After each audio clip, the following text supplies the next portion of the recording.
Peace everyone, welcome back to the Pastel tutorial. Today we're going to be finishing this project after 9 long weeks. The last thing we have to do is the little boy here, as you can see. The final stage, I did decide to add a couple colors to help finish this project off. So let me share those with you really quick. As you can imagine, they are related to the skin. I have 685 and 670. So those are the two new colors that I'll be using. But to start off, I'm actually going to do the shorts. And like I mentioned before, the blue-green shorts in the reference photo, I'm not going to do the blue-green. Those shorts match the water, which I think is fine. If you want to reuse like the watercolors to do like the teal and the green, blue and stuff for the shorts, that's fine. But because the towel has these nice bright reds, I want to do the shorts to counterbalance the bright red in the towel. I don't want the towel to be the only thing that has red in it because then it just sort of stands out unnecessarily for no real reason. So I'm going to do red shorts and I'm just going to sort of make it up. I'm going to use the 330 to start putting in sort of the threads, the darker parts of the shorts. And I'm just going to do some sketching loosely to put in some of where like the wrinkles are and just focus on the shapes really before I put in the red, the bright red that I actually want the shorts to be. For instance, like this rather dark shadow here. And some of the shadows. I'm not really concerned with any design. Maybe I'll do, I don't know. Maybe I'll figure it out as I go. I'm just going to sort of scribble in the shadows for now and not really worry about any particular design of the shorts.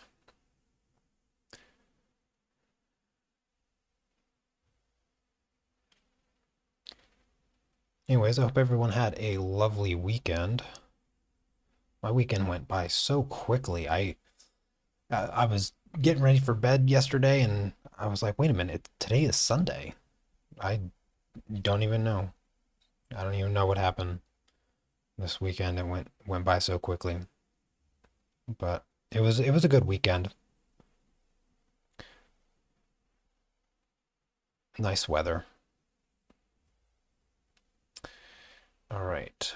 That is pretty much the shadows, I guess. There's a little shadow right in here. So let's just grab the red and maybe, trying to think of what to do on the shorts. Maybe I'll do like little, I was sort of thinking stripes. Maybe I could do stripes. I could do, oh, I know what I can do. So I'm gonna have like a white band. So this is the 310. This is the actual color of the shorts. So I'm going to do a white band that comes down. And then on the edge of the shorts, the, whatever it's called, the, the hem, the hem of the shorts. I'm going to have a white hem. So just like that. And then all of that will be white. This will be white and it's just going to pinch. Wait, no, that part's white. Sorry. So the little white band goes down there. That will be white there. And so that's what I'm going to do. I'm going to just have this white band that goes down the side of the shorts, and then the bottom of the shorts will be white as well. So the little hem at the bottom. So that is how I'm going to design my shorts. I think that fits with like the stripe towel. I don't want to make, I didn't want to make the shorts striped exactly like the towel. I thought that was a bit too derivative. So I'm just going to add one stripe and it's going to have that sort of characteristic that is in common, but it's not going to be as dramatic as the towel. Because nobody buys a towel that matches their swimming trunks. Well, maybe some people do, but I don't think very many people do. By the way, hello, Claire, Diane, Victor, Cherry. Good to see all of you.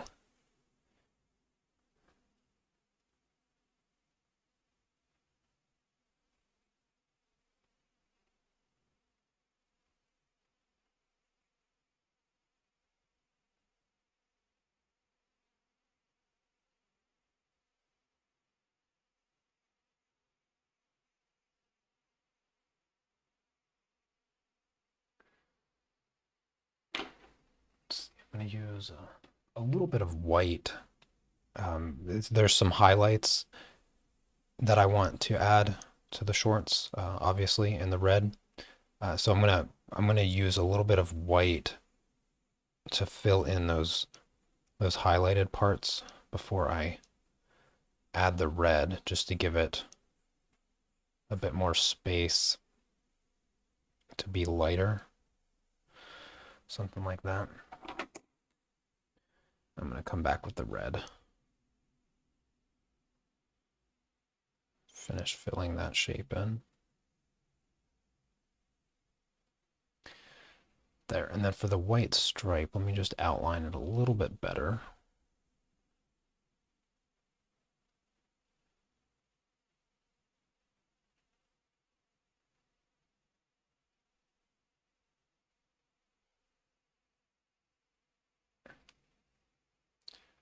Had fun at the vintage arcade. That's cool.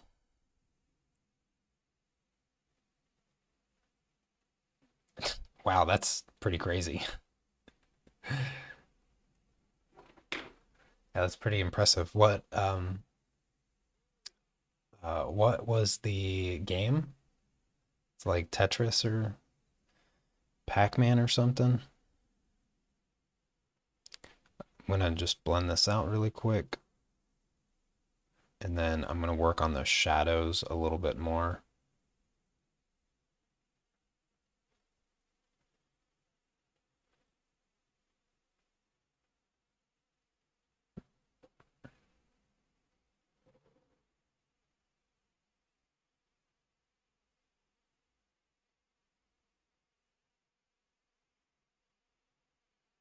Make the shadows a little bit darker using black.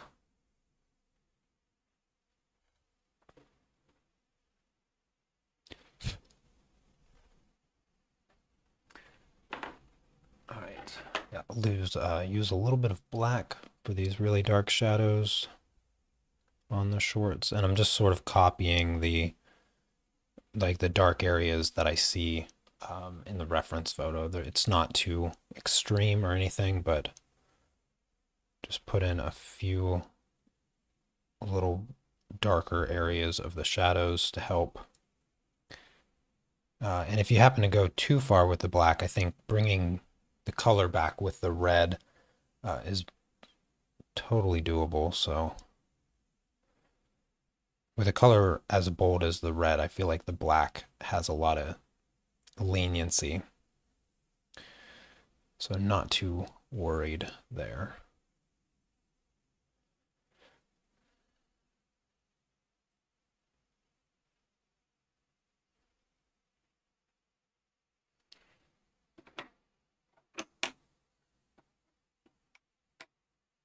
Smash TV. Oh, I never heard of that.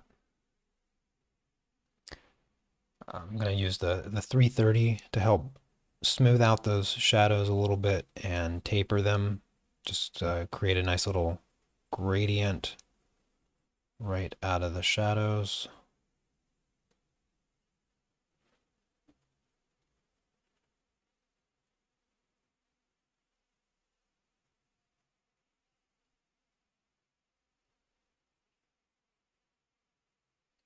Yeah, that looks a lot better with those shadows. Now I want to utilize a little bit of gray, if I can find a gray.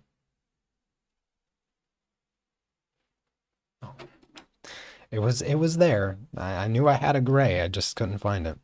I'm gonna use this gray. This is the 724, by the way. Um, for the white part of the swimming trunks, where there's obviously shadow. So just put in a little bit of gray here and there, and then I'll smooth it out with some white.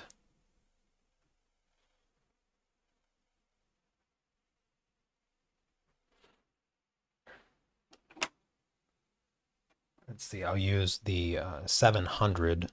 This is real light gray first, just to add a little bit more space in the gradient. I think that looks good. And then I'll just finish that off with the white and smooth it out.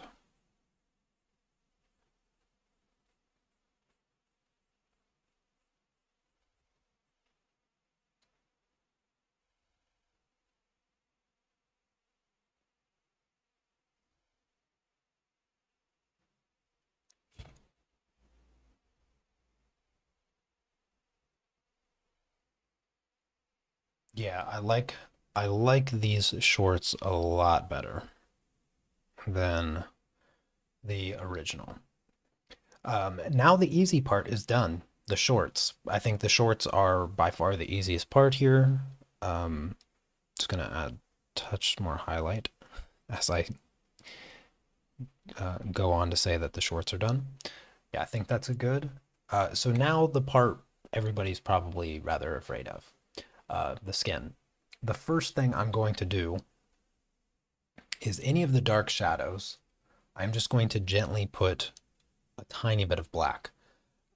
There's not a whole lot of areas where I'm going to put black. The first area here where the calf muscle, this separation, very light layer of black, I want to put that in there.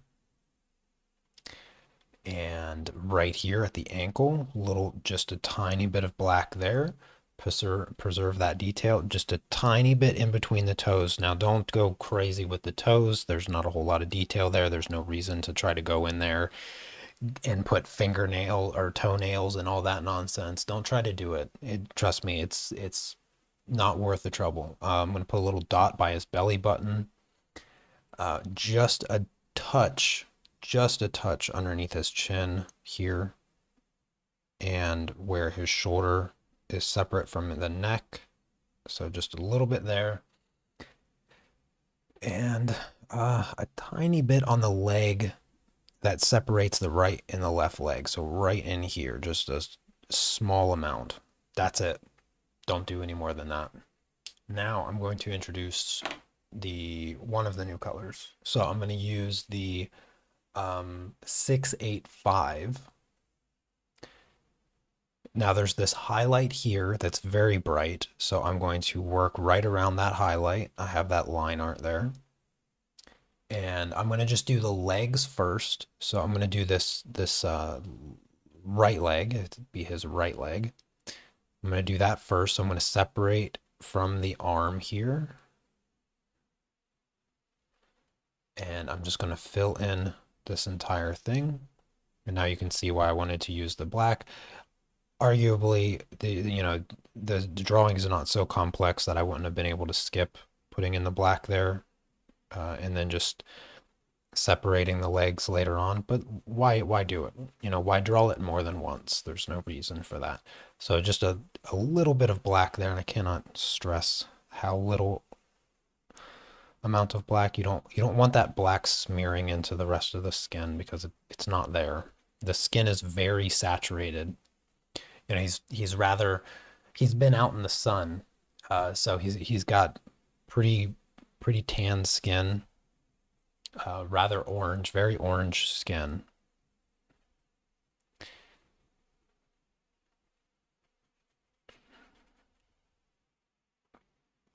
But I'm just going to fill in his right leg and then use the other colors to create the form, creating the highlight, creating the shadows. And we're just going to do sort of one limb at a time. We're going to do, right after we finish this leg, we'll do his other leg and then his left arm, because there's not a whole lot to his left arm before we get into the torso and the right arm, because we're just going to do the torso and the right arm all together since it's sort of all connected and it's not separated the way the other limbs are.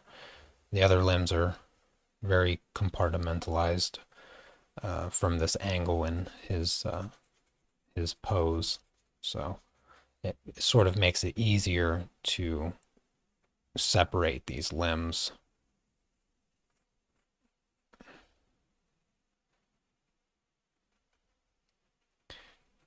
I feel like this is going to be the most intimidating part for most people that are following along with this project. And I promise you, if you just use these colors, just do exactly what I'm doing here. Don't think about anything. Just use this 685 color, fill in the entire right leg. Follow along exactly, and you'll see how easy this part of the project is. Make sure you get all the way up to the edges where, you know, his foot ends and the background begins. Take your time to get those clean edges.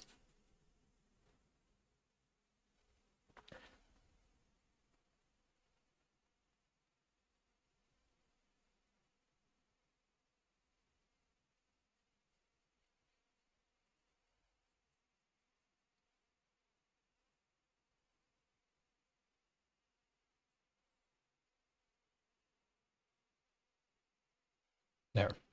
Easy. Very easy. All right, so for the shadows, which we'll do first, I'm going to use the 670, that other new color. So right on the bottom here, it comes up and right into the crease here. So we're going to go right over top of that black. That black's really going to help out a lot. So just this really easy, smooth curve comes straight from the shorts here up and then right into that crease. Super easy.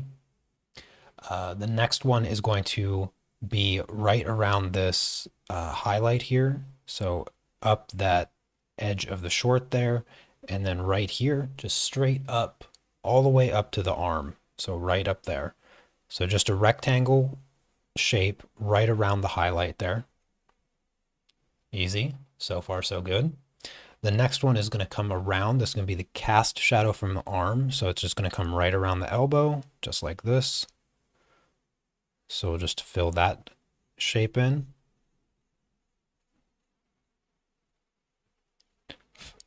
I haven't done anything difficult yet. Hopefully you're still with me. Now coming up from the crease of the foot, I'm going to come right up, not on the edge, right off of the edge. So it's going to come in from the edge of the leg just a little bit. And then it's going to come down sort of in a really thin triangle that curves just a little bit, just like this. A little bit of a triangle shape, tapers up towards the top.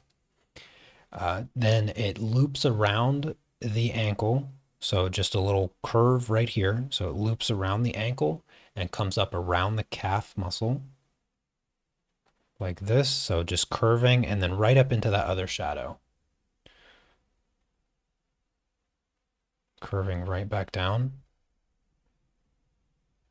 Don't worry about the reflection light. We'll deal with that. And if you don't know what I'm talking about, don't worry about it. I'll show you exactly what I mean. And then we have the heel. So we're going to draw a little oval, long, thin oval right here. We're going to ignore that. And then right by the little toe, we're going to draw another oval. And then we're going to draw another small circle. And then on the big toe, just another oval. Just sort of right at the tip. So we got this oval, this oval for the pinky toe, that oval for maybe the middle toe, and then that oval for the big toe. And then we're just going to color everything in except for the ovals. So the rest of the foot just gets completely covered. Nothing hard about this.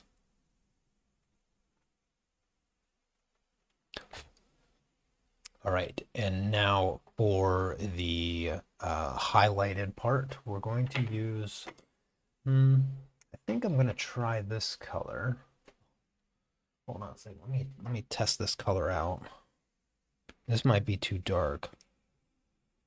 Yeah, not that one.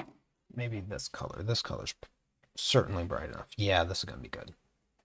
So for the highlight, I'm going to use the 692. And so right here in the middle of the thigh, I'm just going to create a little bit of an oval, sort of like this, and gradually create a gradient, with this being the brighter spot. And I'm going to do the same thing. I'm going to create like a long oval for the calf muscle right here. And then a second oval right next to it that comes all the way down to the ankle. Sort of a banana-shaped oval like this. And then the edges of the highlight here, I'm going to soften them. I'm going to leave most of the highlight here white, but I'm going to soften the edges with this color here.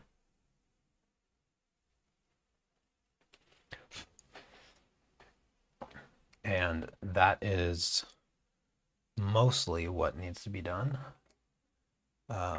Before I blend it, I'm going to take two colors. These are going to be sort of the primary toning colors that happen throughout the skin. One of them is going to be the 610, the dark brown, and then the other one's going to be the 330. So the dark brown is obviously for the darker areas of the shadow. So this dark shadow I'm here on the bottom of the leg, I'm just going to create a little bit of a gradient into that brown. Right behind the ankle, there's a little bit of a darker shadow, so it's a little bit darker right there. I'm just going to do a little layer there. The top edge of the leg, is darker right here, and that's going to help separate the right leg from the left leg. So that part. And we have the top of the foot. So the top of the foot, just sort of right from the ankle, I'm going to come straight across the top of the foot down towards the toes. And I'm just going to do like the whole top of the foot here. I'm going to leave a little gap. You can imagine a little gap here at the being like the skin folding, bunching up. The skin is bunching up there a little bit. And that's it. Yeah, that's really it. You can do a little bit of a darker shadow right underneath the elbow too. So just a little bit there. And then for the red color, this color is the transition from the dark to the light. So I'm going to just add a little bit of this to the darker areas of the shadow to add some much needed red.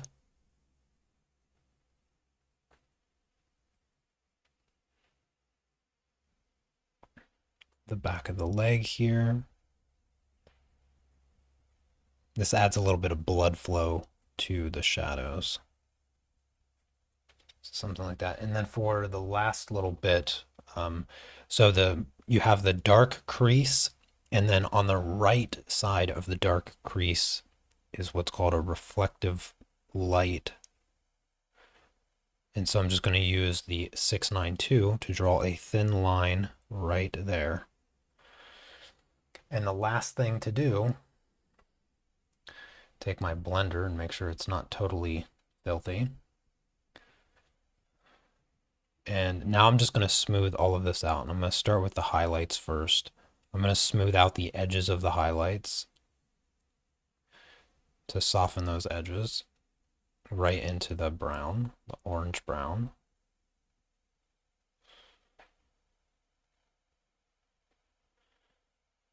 So this part here a little bit.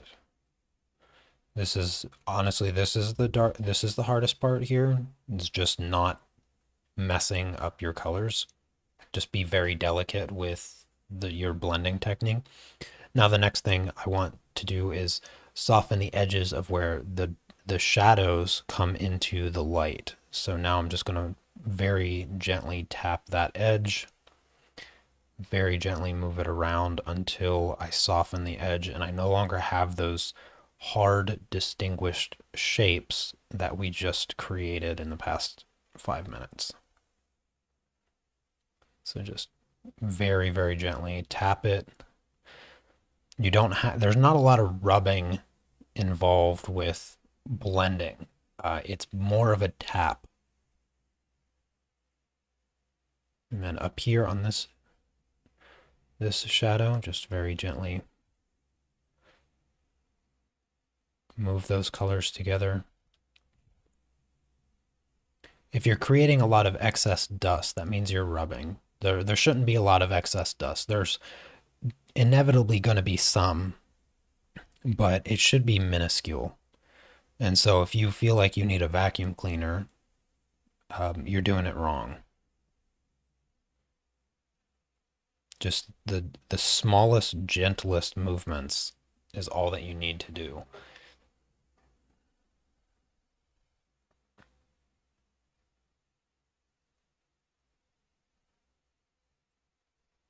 And all you've got to do is soften those edges so that the shadows flow easily into the light.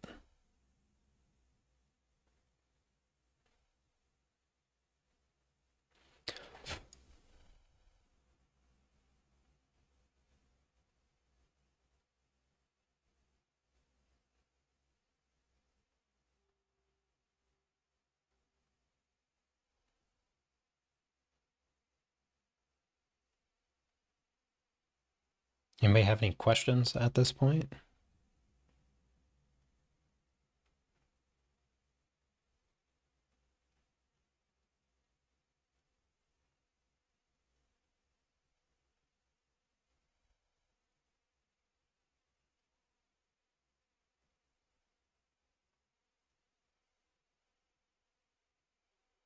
I'm going to be leaving this live stream up permanently. So for anybody that may be new to the channel or new to my live lessons, if you are watching this in the future, after I had streamed it, then just know that this whole project is available in the art club. I have links for it in the description. Not only do I have this project from beginning to end, all of the projects that I do from beginning to end, with the exception of a very few projects, including this one. I do supply you with the line art. All of the projects have the reference photo, so you're not guessing as to what to do. But they also have the line art, so it's easy to trace and just immediately get to the fun coloring stage of the project. I have several drawing tutorials as well to help guide you through any part of the lesson that you may struggle with. I do offer private lessons as well if you want to email me and set up a private lesson. But I have well over 100 projects and well over 1,000 hours of real-time tutorials. So there is more tutorials than you would be able to do by this time next year if you signed up right now.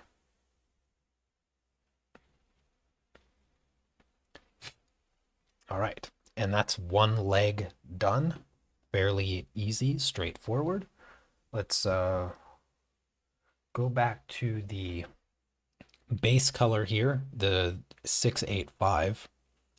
This pencil is really crumbly, so I have an extra one. I'm half tempted to just use it, but I'm gonna try to get the left leg done. So I'm just gonna use this to fill in the left leg. Let's see what I'm left with. in terms of what I need to do to make that left leg look natural. Shouldn't be too much, really. The foot down here does have a highlight, so you can see the left foot. I'm going to leave the top, just a sliver of the top white. So I'm going to just leave that part there white, and that's that sunlight hitting it. And then I'm going to use the 610 to darken the shadow here, a little bit of cast shadow on the leg right here. And then on the foot down here, there's a little bit of a darker part of the shadow on the inner part. So I'm just going to layer some of that. And then I'm going to use the 330 color just to add some of the touch of red into the shadows. Give that skin a little bit of extra life. And then, yeah, that's it. I'll just blend it ever so slightly, as it's not really that necessary, but just to help smooth out some of the pigment.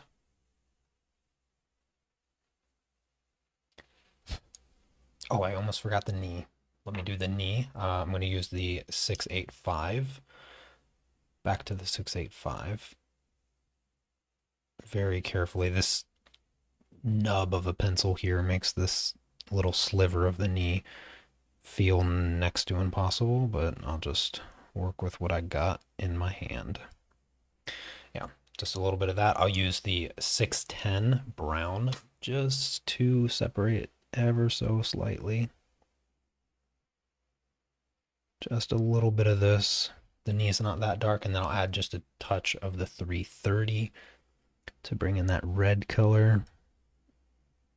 And then, of course, gently blending it out with the blender.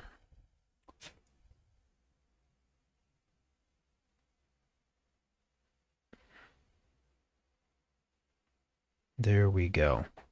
And the legs are done. I'm gonna take white. I'm gonna take white and just fill in this highlight here. The white will help protect that. And then also on the foot down here. Never really like to leave the paper uncovered, even if it is white. All right, so let's do the left arm, since it's just barely anything, right? It's just a tiny bit of a left arm. I'm going to use the 610 really quick. One of the things, so if you're unaware, which most of you are that have been following this project, I used AI to help generate this reference photo. So this photo is sort of a photo bash of several AI images that I generated using Midjourney, and also the new beta AI version of Photoshop to create a few elements. And then also just some of my Photoshop, my own Photoshop techniques. So it's a whole, kit bash of photos, AI generated, and then some of my own stuff. But I'm saying that because AI, it's still struggling with hands. AI struggles with hands. It struggles with ears, although the ear here is actually quite good. It also struggles with eyes sometimes as well. But as you can see, the hands, they're, I wouldn't say photorealistic. So when you look at them, you don't, if you zoom into the reference photo, you can have a look at them. There's no real distinguishing features to the hands, which I think is actually a good thing, because you should practice making hands look like hands without actually drawing hands. You can look back in the history books, Renaissance paintings, and look at what some of the hands look like on people. They tend to be more shape dominant than realism, unless you have those really highly realistic renditions of people. Generally, hands will be just shapes, and so you have to master just establishing the shape and getting past the idea that you're drawing a hand. And that's exactly what I'm going to demonstrate here with the left hand. So the first thing with the line art, I'm going to use the 610 just to establish the darker shapes first. So you have the thumb that cuts out, and then you have that meaty part of the thumb that comes down where all of the fingertips lie. He's sort of like holding a handful of sand. The fact that this little boy has built this magnificent sandcastle with virtually no tools, just his hands, is perhaps more impressive than my artwork is. But what I'm going to do is I'm going to just focus on the shadow shapes that I see here. So a little bit of like his index finger, you can see just a shadow under it. And then for the most part, just inside of his hand here, it's darker. And that's all I'm going to do. That's for the darkest shadows, that's essentially what the shape is. So you can see like maybe some disfigured fingers if you want to even refer to them as fingers, but for the most part it's just sort of this shape. The next thing I'm going to do is I'm going to use the 685 once again to establish the separation of just the base color and where the highlight is. So you have this really bright highlight on the top side of his arm, and it comes out to the edge of his thumb. So that top part of his thumb, I'm going to leave white. I'm just going to use that line art, and I'm just going to fill everything else in with this color. Just with the leg. Just like what I did with the leg, I mean. So I'm not stressing about fingers or proportions or anything like that. Now, granted, I don't really need to worry about proportions because I already have the drawing established, but I'm not trying to put in his fingers, and I'm not trying to make his hand look, photorealistic. Because at the end of the day, it's going to look good enough when I zoom out and you just look at the painting as a whole. Some things just aren't as important as we make them out to be.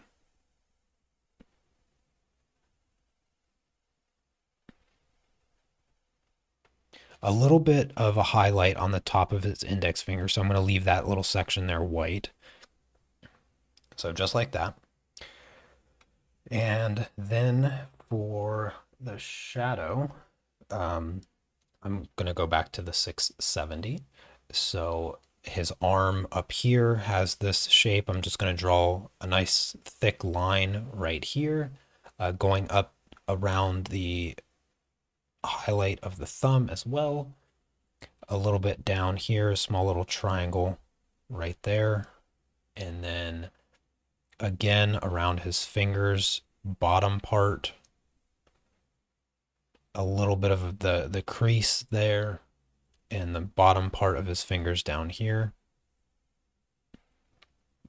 So just sort of a little rectangle there. Nothing too crazy. And I'm gonna just do the edge of his arm, just the very thinnest of lines right there at the bottom. And then I'm going to take the highlight color, which if you recall is the 692. I'm going to do right in the middle of his arm, just draw a line right in the middle of his arm going up towards his thumb. I'm going to draw a thin line for one finger and another line for another finger. I'm just gonna eyeball it, just thin line, and then also right there on his index finger, right below the highlight. And then separating the highlight from the shadow here, I'm going to add another line with this color. So super, super simple. I hope that nothing I've done so far looks even remotely complicated, because it shouldn't be. Hey there, Brain. Good to see you. All right. And now for the blending. I'm just going to blend it all. There's no real reason to be cautious about like working the highlights first. All the colors are so close to each other, it's not really possible anyway. So I'm just going to very gently tap this until I get those colors softly blended into each other, and add any additional ones if I feel necessary, which I don't think I'm going to feel necessary. I will add the white. I'll add the white once I'm done blending here.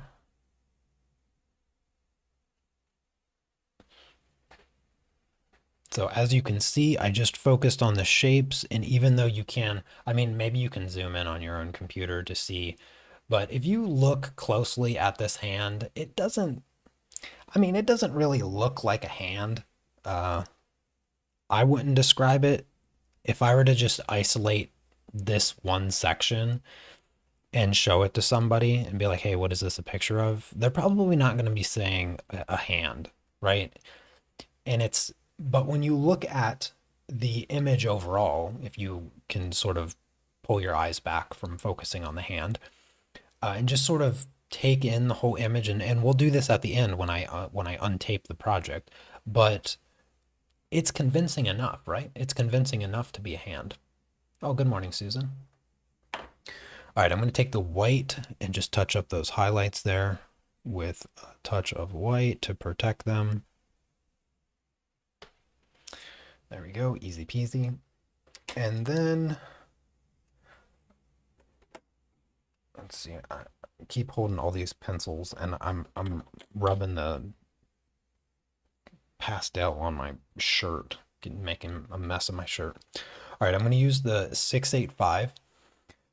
And now we're going to do probably the hardest part. Or actually, hold on a second. Let me take a step back here. No, I'm not going to start with that color. I'm actually going to start with the 610. Yeah, I'm going to start with the 610. So this is going to be the hardest part because I'm going to do the face, neck, ear, torso, and right arm. They're all connected. I don't see any reason. It's such a small space. There's no reason to, try to isolate them and overcomplicate this. So here's what I'm going to do. I'm going to start here at the hips. So I'm going to separate the shorts from the skin with a thin line. A lot of the line art tells you where the light is hitting.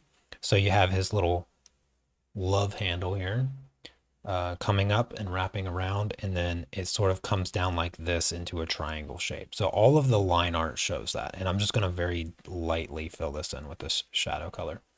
So that's first off. Then you have the edge here, so his belly up to his chest, and it's just going to do a line here like that, and the line where his arm comes in. So just very simple. Everybody can do that. The next line I'm going to do is this line here, which is his shoulder blade is here. So this is actually the other side of the outside of his shoulder blade where it curves in, and that's where you're getting this dark shadow. And then up around the shoulder like this, and then I'll do the line like this. And I'll do the whole upper line of the arm. So starting at the wrist, I'm just going to do a thin line all the way up the arm. This is going to be the edge of his arm here. If you don't get like the thinnest, most perfect line, don't stress, you're fine. The next thing is where his shoulder comes into his neck. I'll just follow that line. And you can even see the line art a little bit just to the back of his neck right there. His ear, I'm going to do it sort of looks like a bird beak, but it's a little bit of a triangle here. And this is his ear hole. I don't know what it is about saying the word ear hole, but it sounds inappropriate. Anyways, so that's his ear. And then there's going to be this sort of, it's kind of like a D, but shaping pointed upwards, but it doesn't fully connect. So it's like this line, this flat line here, and then it makes like a D that points up, just like that. Very simple shapes. I think the thumb needs to be longer. No, I think his thumb's fine. I can't make it longer anyway. Part of like I put this like crack in the sandcastle, and it sort of comes right to it. Almost comes right into his hand, where it looks like his hand is holding like a lightning bolt. But it's fine.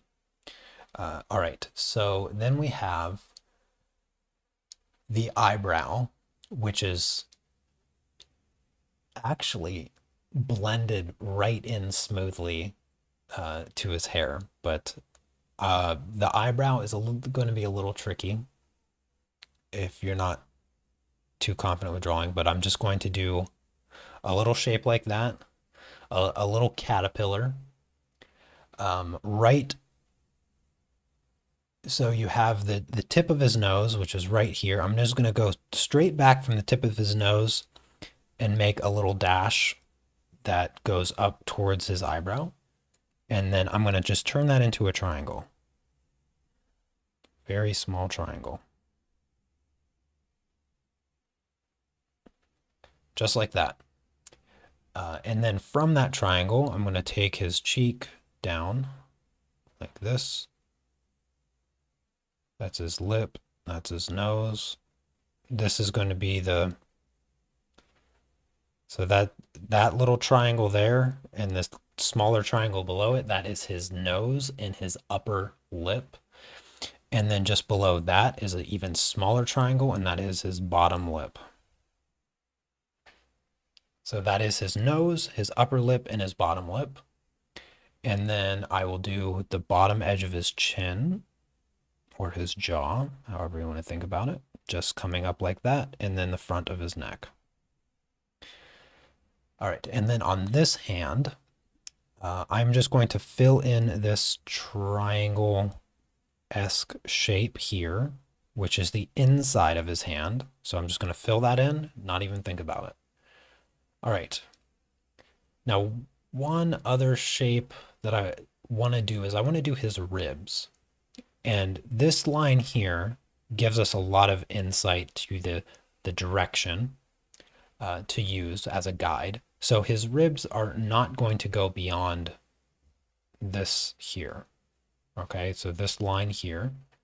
And we're just going to come up and point like that. And then another one. These don't have to be perfect. Come up and point like that. Something, yeah, something very similar to that. So don't overthink it. Just make sure that they're spaced out. You know, don't make really thin, weird lines. I know that's easier said than done because if you struggle with drawing, the only thing you do is make weird lines that are inaccurate. But the best way to think about it is if this was in the line art, which I just realized I didn't share the line art for this project because this is a more difficult, complex project. But I've demonstrated how to do line art before, so you can always use that as a guide. But anyways, from here to where his armpit is, it's about like 1/3. So I've sort of separated this into 1/3 and just gave him two little rib indications. Oh, hey there, Linda. Oh, you finished your beach picture today? Cool. Can't wait to see it. Wait, what is the day? Oh no, it's so next, not this coming Friday, but the following Friday will be the live critique. So yeah, I look forward to seeing it. Anyways, I am going to switch to the 685. Everything except for the light, which if I hadn't distinguished, is going to be covered here. So all of this brown here that we filled in, I'm going to just work right over top of it. I wanted to add that brown just to get that darker color put in a little bit. So it's going to show up through this enough to preserve that information. But I'm just going to fill in all of the skin with the exception of the light.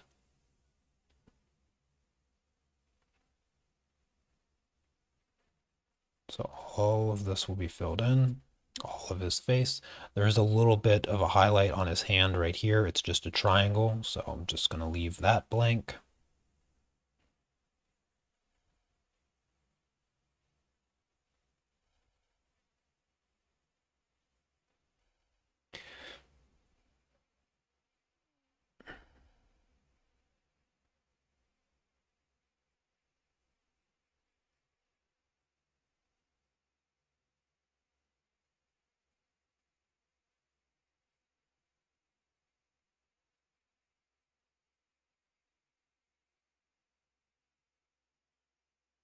Try to get those nice clean edges.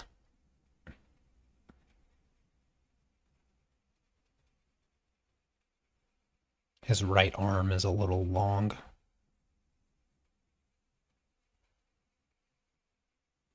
Yeah, his right arm is just a tiny bit too long, I think. Just one more thing the AI struggles with.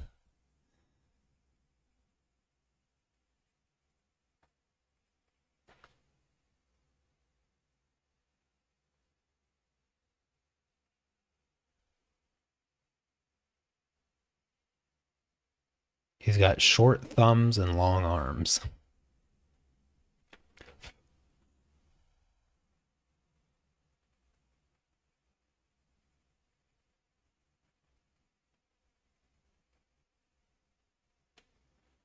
All right, and then for the neck, just a little bit of the back of the neck is blank there, and then his hair comes right into the ear.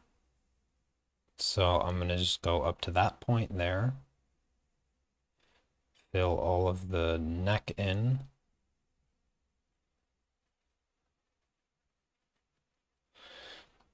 And then for the ear, the back part of the ear is highlighted, so I'm going to leave that part white like that. Otherwise, I'm just going to fill everything in.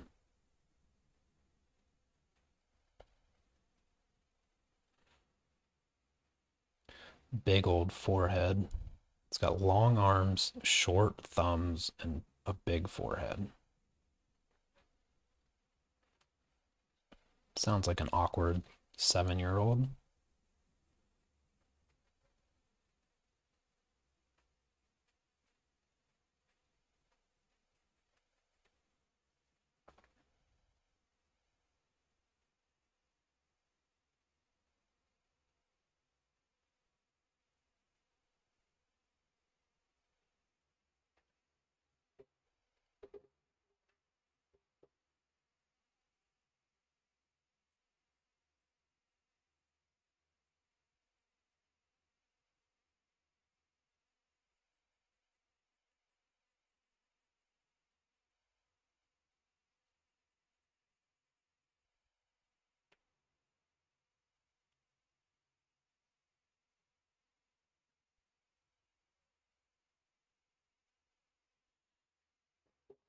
Perfect. That works. I'm going to use just a little bit of this color for the transition that comes up here to his shoulder blade. Just going to sketch that in. Very, very lightly apply this color. This is not the dominant color here, so a little bit of an oval for the shoulder, and then this color comes up a little bit to the back of the neck, so just very lightly. Yeah. Just there we go. And let's see, let's do, yeah, the shadow color. Yeah, that'd probably be good. So the 670. Now where all of the shadows are that we sort of previously established, I'm just going to continue using this color in those shapes. For instance, the ribs, I'll redefine the ribs with this color.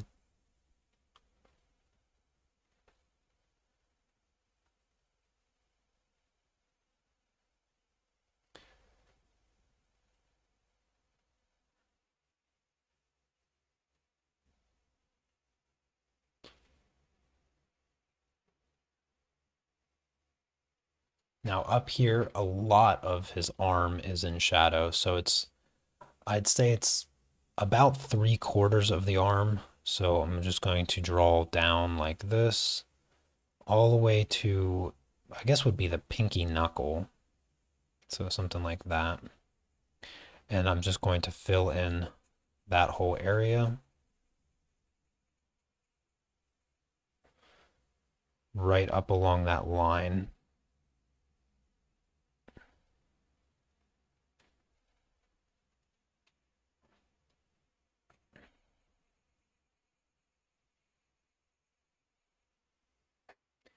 You watched a good Netflix movie, Heart of Stone. Is that a new one? I never heard that movie before. I watched the Oppenheimer movie this weekend with my wife, and it was the worst 3 hours I've ever spent in the movie theater. I was really excited to finally see Oppenheimer. And I didn't really have much expectation for it. I had high expectations for it because there's a lot of good names in it. Um, Christopher Nolan directed it, so I mean, I expected I expected it to be worth watching in the movie theater for sure.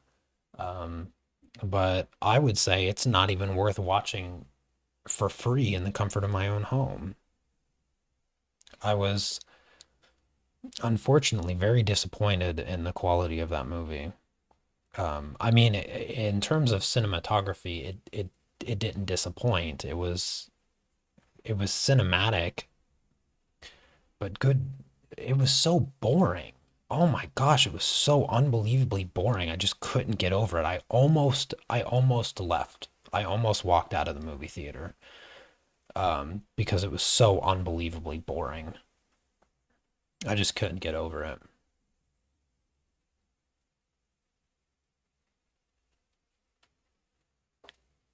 It was like the way they portrayed the story and the way that they laid the story out was one of the worst ideas um, I think I've ever had the displeasure of watching in a movie theater. Whoever came up with that should never ever write a story again.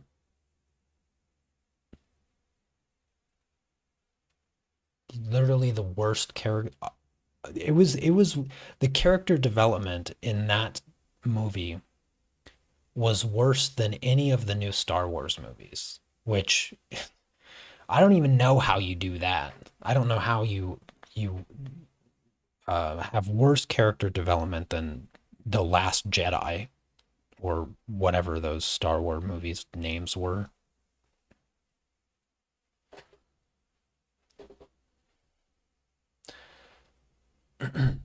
A Gal Gadot, female Mission Impossible. Oh, okay.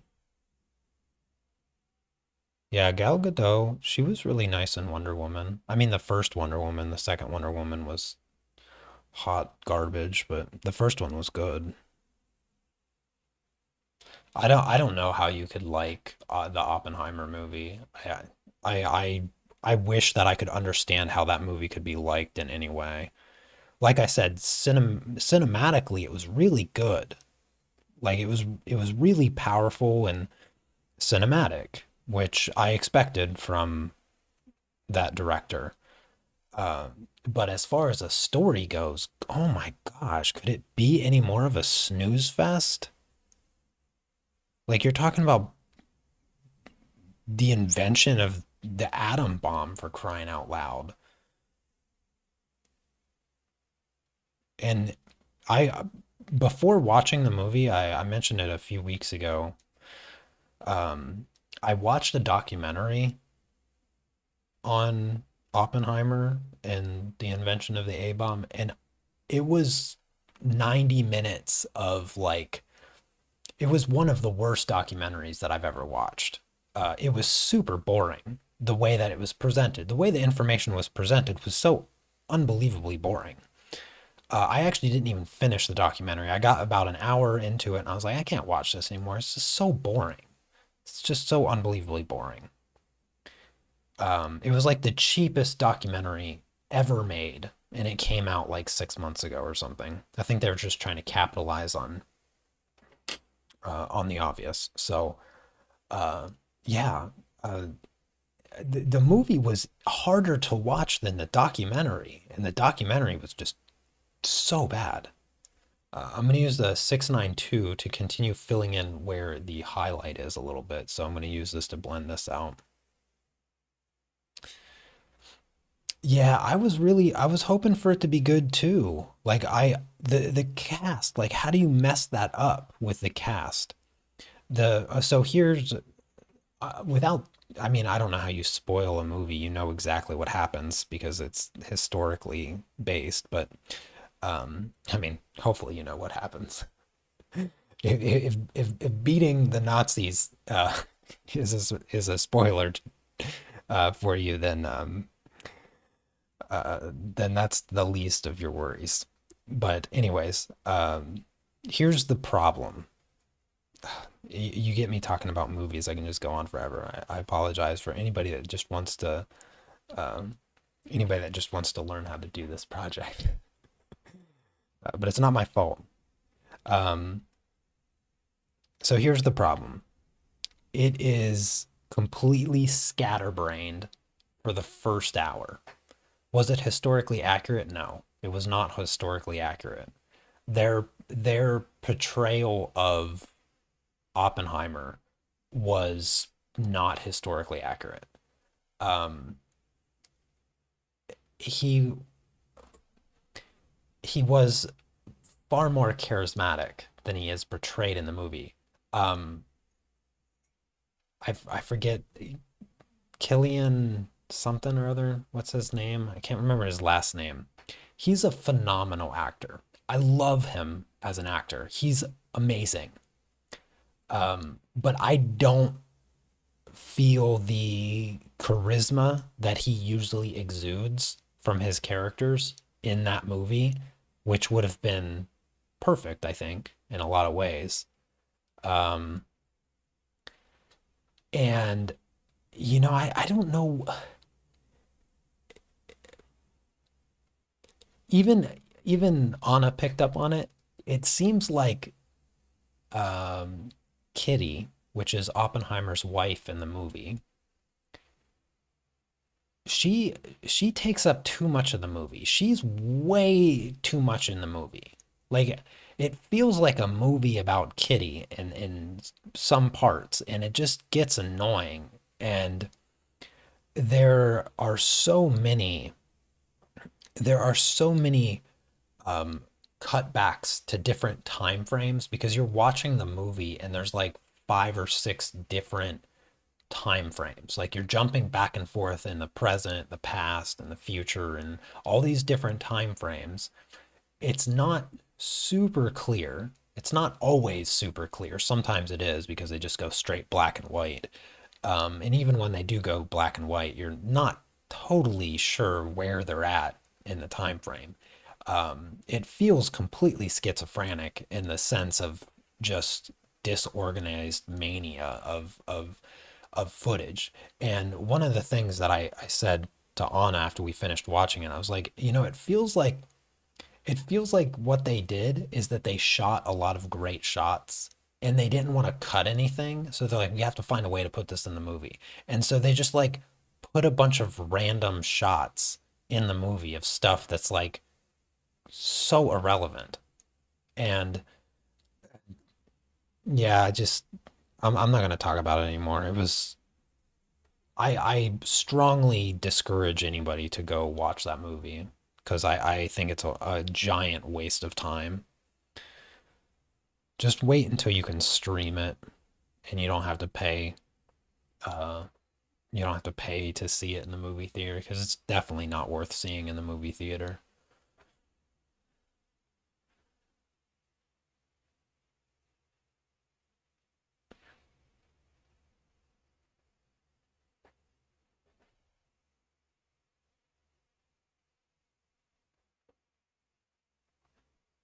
One of the biggest letdowns was how they portrayed the the bombing of Japan. I think that was probably one of the biggest letdowns because they didn't show anything. They didn't show anything, which how do you not show that? Like one of the biggest parts of like the whole creating the atom bomb and Oppenheimer's reaction to um, Japan getting bombed Like that broke him. Like that was when he goes to the president and the president like basically throws him out of the Oval Office because he says to the president that I have blood on my hands. Like he feels like he has blood on his hands. He's like the remorse that he feels from creating um such a destructive force. It just the way that it weighed on him, it didn't give you that same feeling.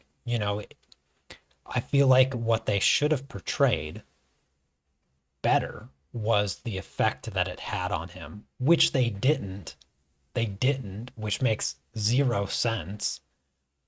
But they should have tried to portray that same thing to make the audience feel the same way. And they didn't. You don't even see them drop the bombs on Japan. It's I just can't fathom why you would leave that out. Like the one of the biggest events in human existence, and they don't even show it in the movie. I just can't I just couldn't get past it. I couldn't get past it. I was blown away walking out of that movie. I was like, how do you leave that out? I just I don't know. I don't know. It's I'm trying to think of what would be equivalent. Imagine making a movie about like your favorite sports team that like after 50 years they win the Super Bowl or the World Series. And in the entire movie like you feel like it's leading up to them winning for the first time in like a decade or in a half century. And then you don't show it, right? You don't show the game where they win. Instead, you show everything leading up to the game and then just a tiny bit right after. Just one event. That you show like 5 minutes of the after party of them winning. That is essentially the Oppenheimer movie. And the fact that they did it, I just have no words. I'm completely dumbfounded by it.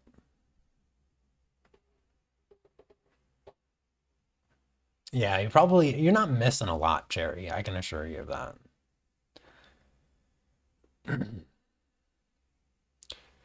I'm gonna use the 330 to add some of the red. Yes, exactly, Rain.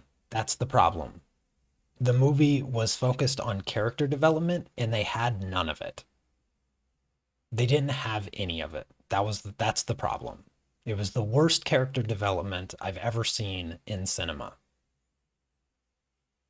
There was zero character development in that movie. That was the problem.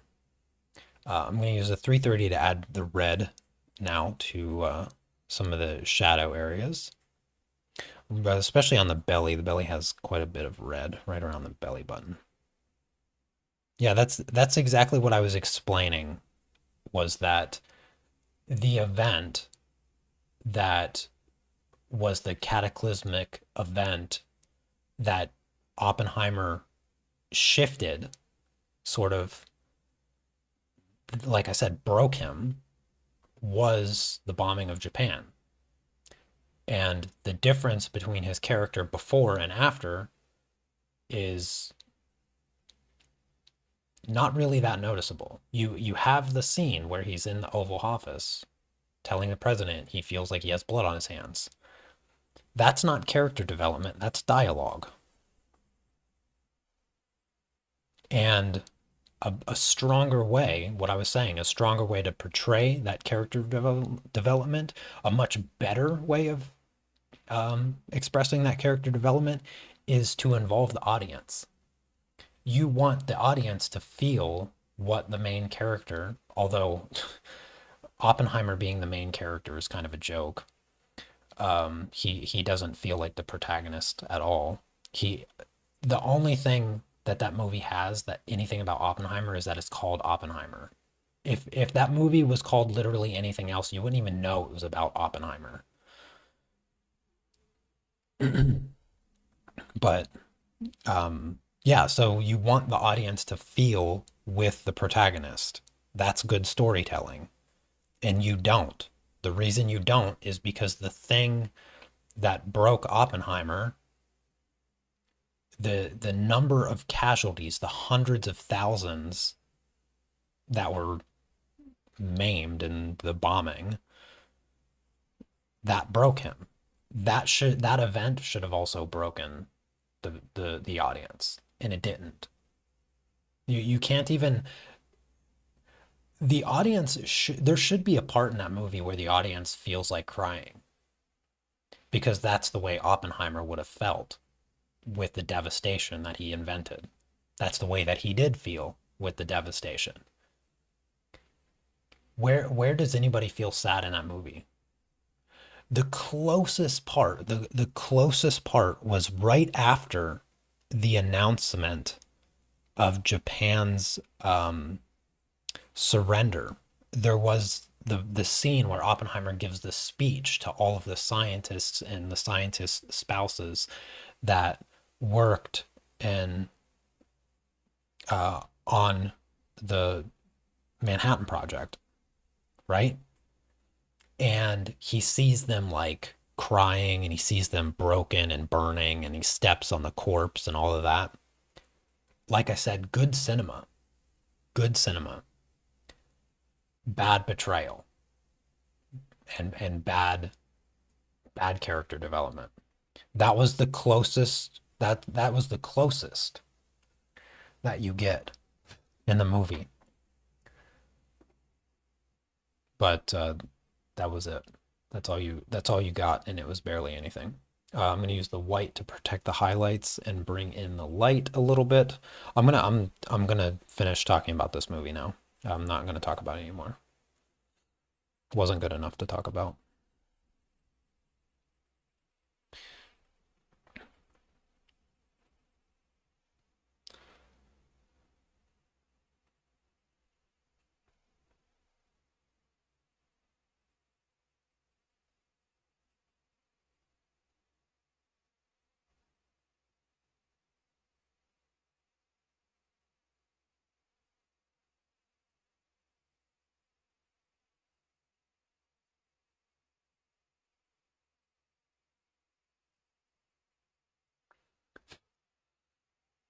Let's see, a little bit on the ear. Oh yeah, I gotta protect that white there.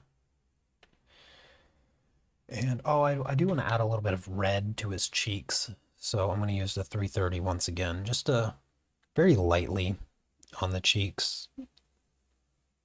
Well, I guess it's just one cheek because it's a profile view, but just a little bit of red right in there. And yeah, I think that's good. I think I can just blend it out now, and that should be all that needs to be done.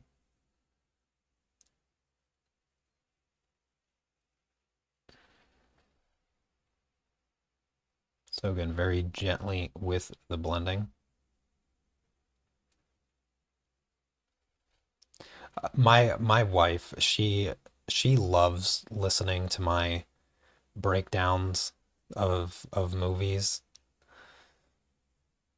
She she finds it a little bit funny how thought out I am when it comes to movies. And it's the very first thing that we always talk about as soon as we're leaving. As soon as we get up, like once the lights come on and we get up and we start walking out, um, I always give her like the one line blurb, and she knows immediately how much I liked or disliked the movie. And then we will talk about the movie for like 2 hours. and she'll just sort of laugh a bit about um, my analysis, because you can't really call it anything other than that. It is a full blown analysis. Because I don't ever since I learned how to like edit and make videos and you know all of that, I've never been able to watch movies the same. If I 15 years ago, before I ever started doing YouTube stuff and videos, I felt like it was a lot easier to watch a movie and just enjoy it.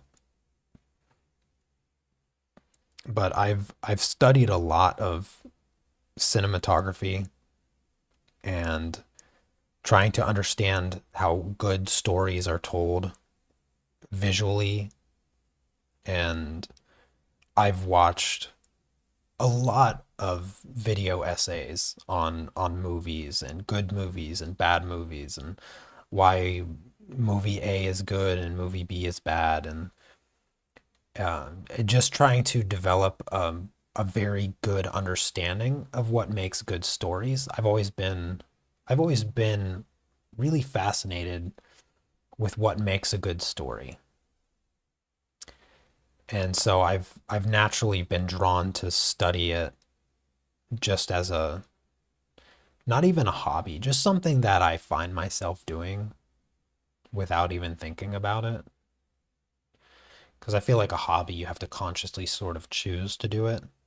But it was never really a conscious choice. It was just something that, if the time came and I happened to come across an opinion or something or an analysis, then I would pay very close attention. And I used to watch these. I used to watch this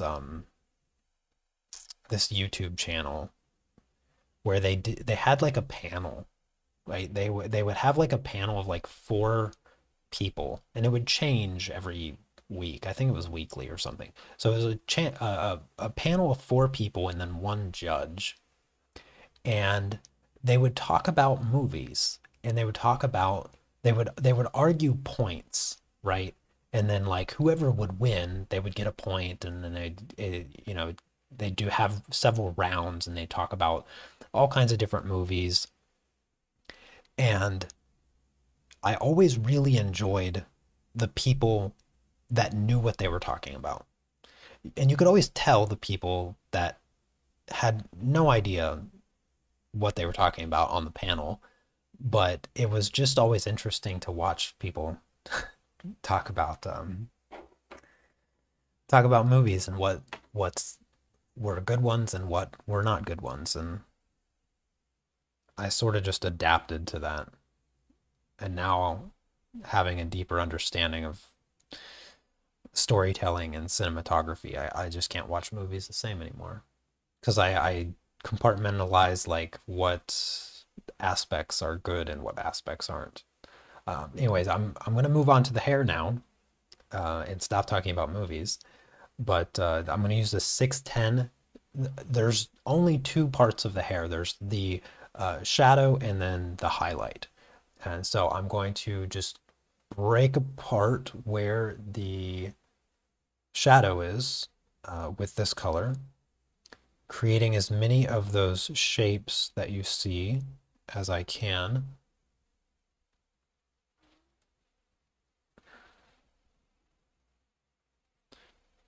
So I want to get a lot of those strands. I want to try to capture the style of his hair, because it's not realism.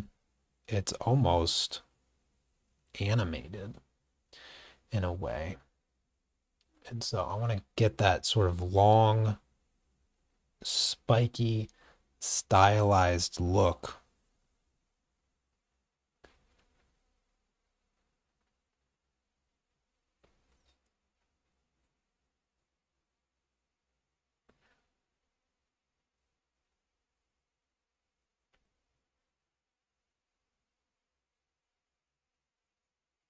I'm not going to worry about the flyaways or anything just yet. I'm going to do that last.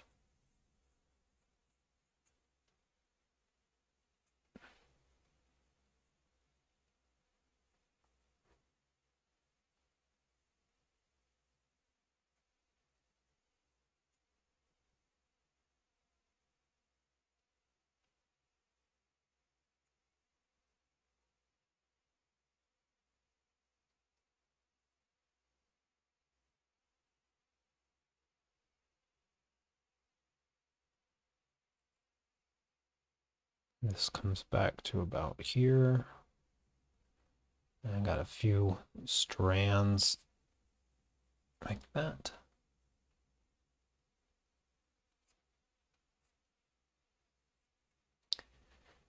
And right here, a few more strands.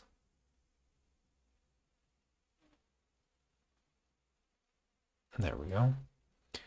So that's the light and this is the shadow. So I'm just going to fill in the shadow. If you can get these two shapes separated, then you are in perfect position. You just need those two shapes and you will be good to go. I'm not worried about hair texture, direction of my pencil. I am just straight up filling these shapes in. Well, I'm ignoring that shape, but I'm filling this shape in.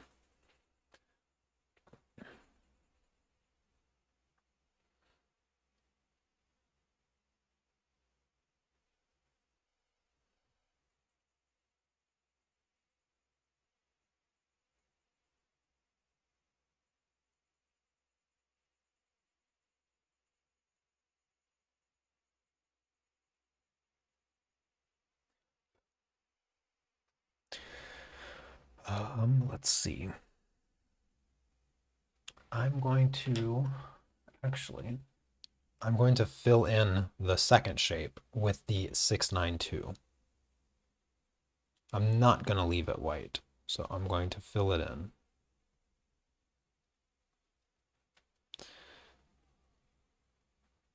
It does have a lot of white to it, but I'm not concerned about that white being perfectly white. I think it's best to just have it filled in with a nice yellowish color and then use the white and just have it show up as much as it does, but not really be concerned about it. I'm going to use, let's see, yeah, let's just use this, the 685. I'm going to use this for the strands of the hair that are in the shadow.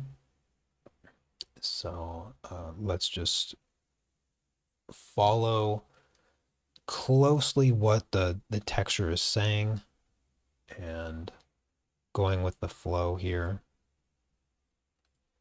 These don't have to be perfect. Got these long flowing hairs that come up here into the bangs like this, sort of like that.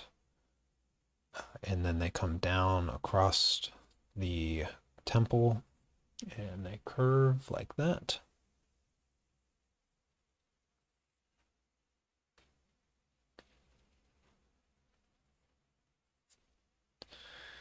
Yep, pretty much like that. And I'm gonna leave, yeah, I'm gonna leave the light part up aside. I'm gonna fill in the top part of his ear here. The shadow, or the highlight, I mean, is not that big. So I'm going to shrink the highlight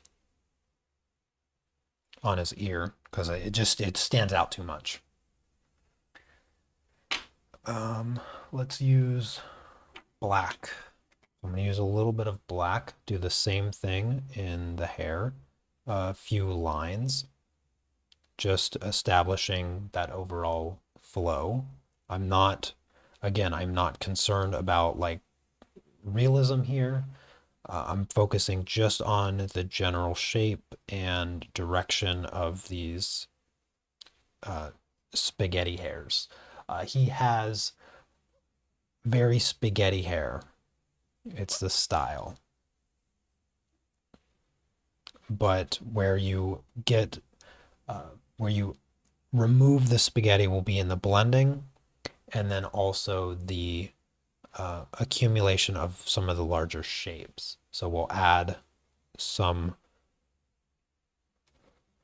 shapes. Like you can see this isn't just a single line, it's more of a triangle. So you can add some of those triangles, better known as squiggly diamonds. You can add those and that will remove the spaghetti nature. But also the blending. The blending is really what's going to remove the spaghetti. All right. And I think, yeah, I'm good to blend here. So I'm just going to go ahead and blend. And I'll just generally smooth everything out. Get rid of hard lines in the hair because the flyaways, the last layer of the hair, which will actually finish off this project, will add the texture back. So not concerned with texture, which is why I was saying that the whole time.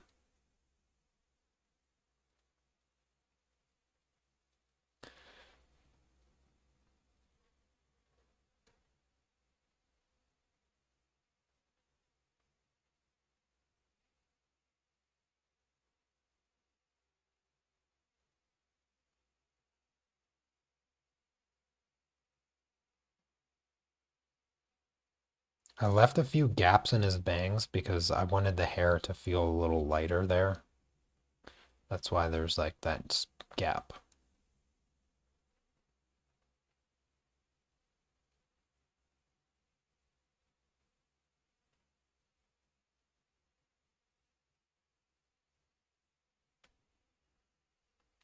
All right, and then I'll use the white in the highlight. So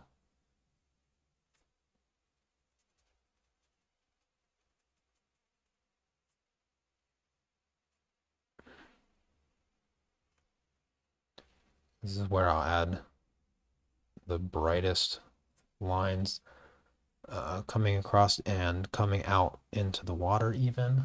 Some of those flyaways that break into the background. There's not a whole lot to them, so.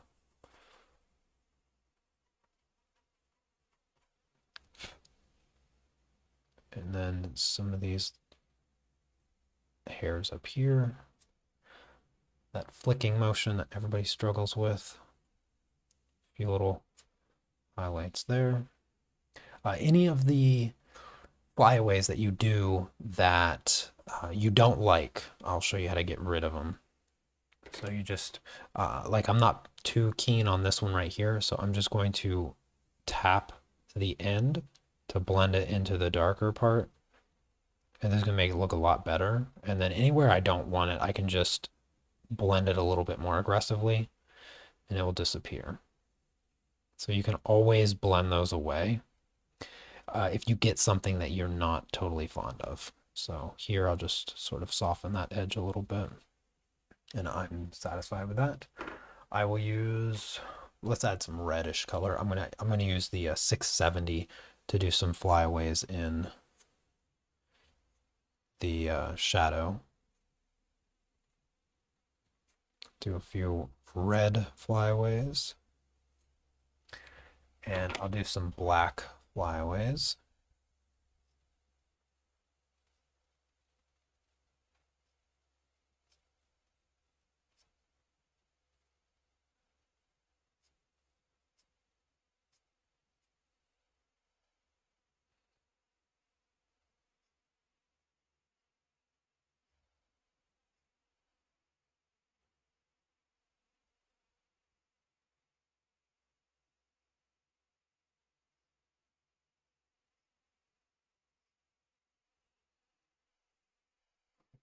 Right.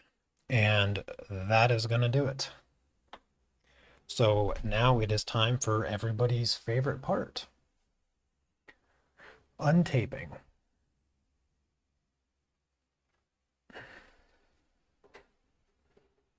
All right, so let's start over here. Just make sure I'm out of the way. Are you ready?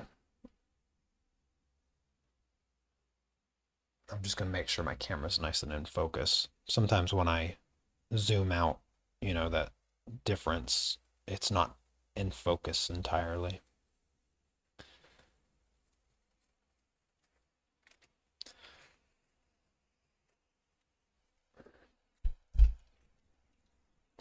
And it feels like just yesterday we were making these images in Mid Journey. This was the um, this was a few of the prompts. Like we combined a few prompts. Like we used the Sandcastle, we used the Caribbean. I don't remember. I don't remember. I think we added boat. Yeah, I'm pretty sure we added boats or something along those lines. Um, but it was a lot of fun to work on creating the prompt for the AI to generate the base image that I then iterated on and then worked on in Photoshop and stuff.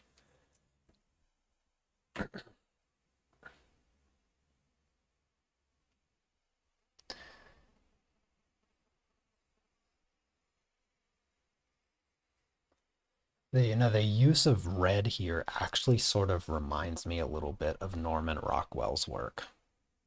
I don't think Norman Rockwell ever did a scene like this, but I feel like if he did, it would look somewhat like this. There is one thing I want to make just a small adjustment on, and it's just this part of the shadow here. I want to just soften this shadow a little bit, so I'm going to just blend it out a bit more.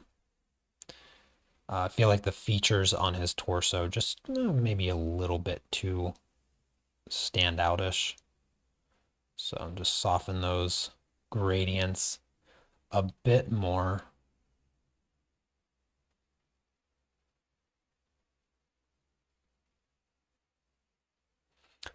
Yeah, that looks a lot better. That's much softer. He felt just a little bit too masculine or muscular, not masculine, muscular. Just a little bit too defined for a 7-year-old. There we go. Yeah, that softness is what his torso needed there.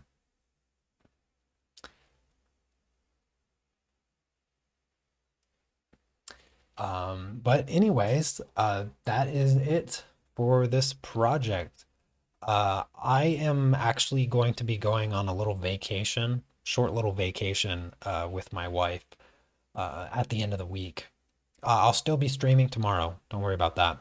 But I won't be back uh, for the new project on Monday and Tuesday. I don't think we're gonna finish. We're not finishing the color pencil project, are we?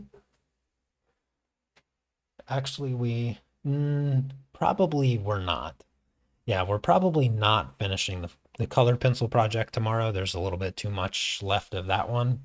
But so I won't be streaming Monday and Tuesday next week.